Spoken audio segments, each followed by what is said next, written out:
Bonjour tout le monde. Je vais continuer le prochain chapitre de Dog's Days, je pense. Ouais, c'est ça, Dog's Days. On est rendu au chapitre 3.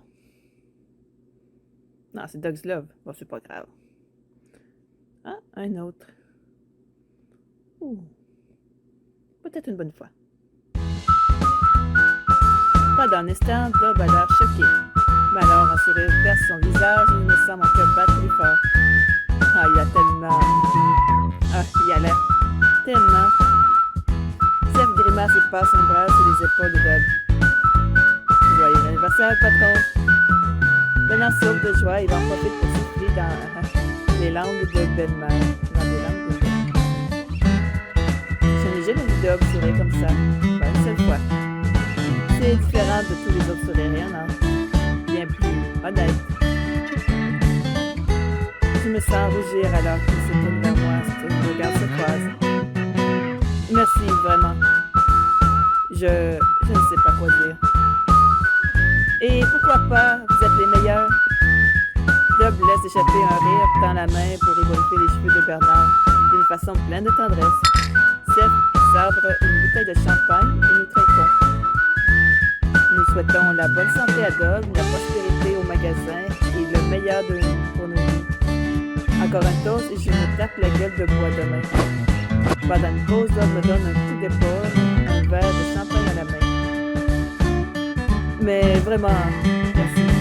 Que dire? De rien. J'ai aussi pris une autre gorgée de champagne pour cacher mes joues écarlates. Ce n'était pas grand-chose. Et c'était surtout l'idée de Bernard de toute façon. Bob rit. Bien sûr que c'était son idée. Le reste de la soirée est rempli de rire et de gâteaux qui fut coupé après que les cadeaux furent donnés. Il y a un sentiment de paix, un calme qui nous caresse comme une douce vague. Si seulement ça pouvait toujours être comme ça. Nous restons longtemps après la fermeture profitant du plaisir simple d'être ensemble. Les jours suivants l'anniversaire de Bob, comme le calme avant la tempête, sont comme le calme avec la tempête. Ça veut dire qu'il va y avoir quelque chose d'intéressant. Une tempête régulière, cela dit. Le calme de courte durée et quelques jours plus tard, la porte éclate. Encore les vandales. Bon, on va voir la suite. Pas encore. Ça faisait longtemps depuis la dernière fois. Je faisais en entendant le bruit des éclats de fer. On vient tout juste de la faire réparer. Que faire? Lui crier-tu, lancer quelque chose, se planter sur le comptoir? De toute façon, tout seul, on peut rien faire contre toute personne qui... On va quand même lui crier dessus. Une vague de colère me surmerge. Hey! Qu'est-ce que vous croyez faire? Le voyou me regarde d'un air vaguement amusé sur son visage.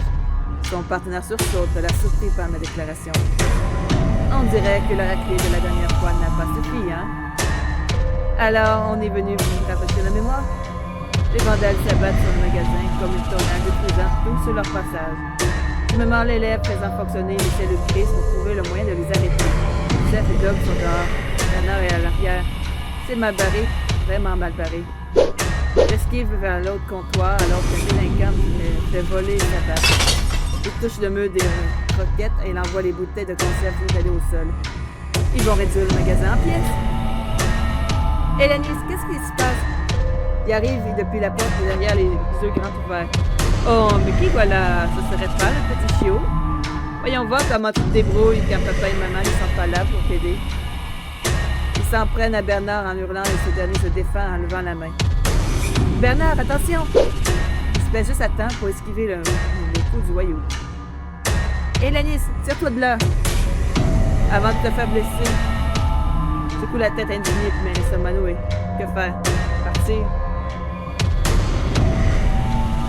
Essayer de le sauver, comment? Mais tu vas te faire blesser. Bernard se baisse assez bas pour esquiver un coup de pied du délinquant. Je peux m'en occuper. Vas-y! C'est au même moment qu'il reçoit un coup de poing dans le ventre de la part du délinquant qui s'effondre au sol. J'essaie de le rapprocher de lui. Oh, on n'y pense même pas. Je me fige alors qu'il pointe sa batte vers moi, le sourire menaçant sur le visage. Bernard grimace alors qu'il essaie de se relever les yeux durs et déterminés. Il est devenu plus fort depuis notre première rencontre. Le délinquant lève le pied pour donner un dernier coup à Bernard, mais en un éclat, il est cloué au sol. Seth le domine avec sa large carrure, le gardant au sol d'une main et recule l'autre pour frapper. Dob tacle l'autre voyou vers le centre et fonce tous les deux vers un présentoir. C'est pas petit chaos pour mener le combat. On dirait que je suis seul à pouvoir m'occuper de vous. C'est le seul à pouvoir m'occuper de vous. C'est pas grave. Regarde que je vais soulever le premier à bras de corps avant de se tourner pour maîtriser le second de sa main.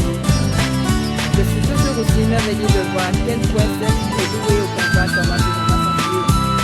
Je me demande à quel point il s'entraîne pour être aussi bon. Peut-être qu'il a pratiqué les arts martiaux étant petit. Comment peut-il qu'il a appris les arts martiaux vu que c'est un chien? Les chiens vivent plus longtemps que les humains, ils vivent moins longtemps que les humains. Donc, ils peuvent pas apprendre les arts martiaux aussi facilement. Mais il y a des bons réflexes. Bon, c'est pas grave, on retourne à l'histoire. Je secoue la tête pour arrêter de m'égarer et Dob se précipite vers moi, les yeux pleins d'inquiétude. Tout va bien? Tu es blessé? Je secoue la tête même si mon cœur continue de battre fort et je me suis encore attelante. Dob pose une main sur mon dos et me caresse. Je vais bien, je vais bien. J'examine même si j'ai l'impression de me rassurer moi-même tout autant que Dob. Cette cible a failli m'avoir. Et la boutique. Oh non, quel enfer. Je regarde autour de moi, submergé par la panique. Le magasin, il est en ruine. Dob pose un petit soupir, les lèvres se brisant pour former un sourire exaspéré. T'inquiète, la boutique ira très bien, tant que tu n'es pas blessé. Derrière lui, Seth essaie de ligoter les délinquants à moitié inconscients à lettres d'une barre incercable. Bernard grogne, se frotte la tête tout en se remettant difficilement sur pied. Seth lui tend la main. Merci, je vais bien. Tu t'en es très bien sorti, fiston.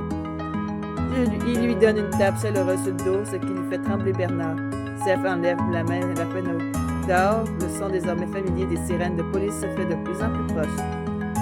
Dob me lance un long regard inquiet avant de laisser Seth me tirer en l'arrière de la boutique. Lui et Bernard restent pour parler à la police. Mais Bernard aussi est blessé. Seth lui secoue gentiment la tête. Il est plus fort qu'il ne le paraît. Fais-lui confiance. Un petit sourire vient orner ses lèvres alors que nous nous dirigeons vers l'arrière du magasin et qui s'assoit sur l'une des chaises du bureau.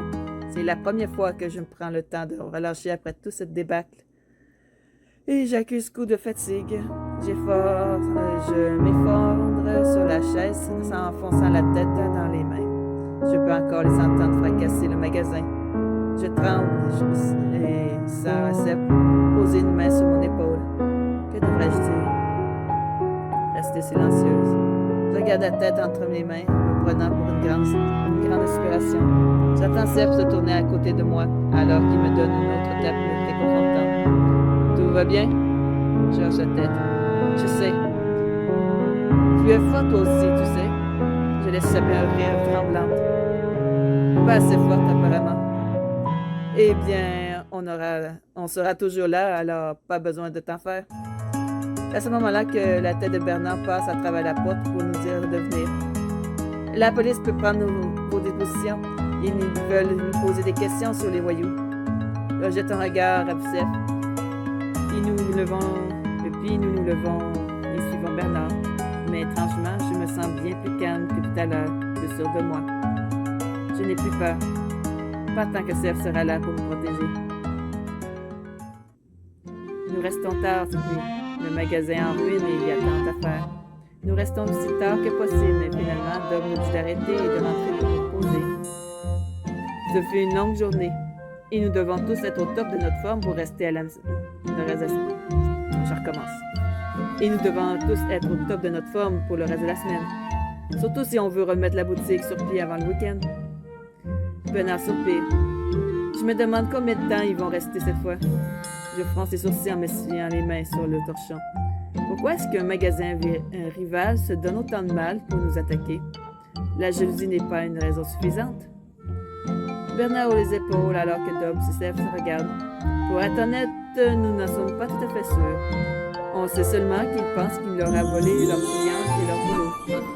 Pour être tout à fait honnête, c'est tout ce qui me surprend le plus avec les humains. Ça me prend un moment pour me souvenir qu'ils ne sont pas, qu'ils sont qu'à moitié humains. C'est étrange de voir comment les humains sont affectés par la jalousie, la cupidité et la colère. Benoît essaie de ne pas envahir. Ouais, ça paraît un peu exagéré de donner autant de mal pour détester les autres. Ça les lèvres. Je n'ai pas pensé comme ça. Je n'ai pas pensé comme ça. Les humains sont vraiment capables du pire, pas vrai? Quoi qu'il en soit, même si nous leur avons porté le bon. Cette fois, je doute qu'il abandonne aussi rapidement. Ça fâche la tête. Les humains sont tenaces en plus. C'est presque admirable de voir à quel point ils mettent du... Là, attends. Je recommence encore. C'est presque admirable de voir à quel point ils mettent du leur quand ils en ont envie. Je me mords les lèvres et puis m'en envie de me ronger les ongles. Ouais, mais quelque chose me dit que ça ne fait que commencer. Je suis d'accord. Je sens que ça ne fera qu'empirer, c'est sûr. Pendant que Queen y pousse un autre soupir, sentant la nervosité me ronger de l'intérieur. C'est qu'une question de temps, hein? J'ai un très mauvais pressentiment.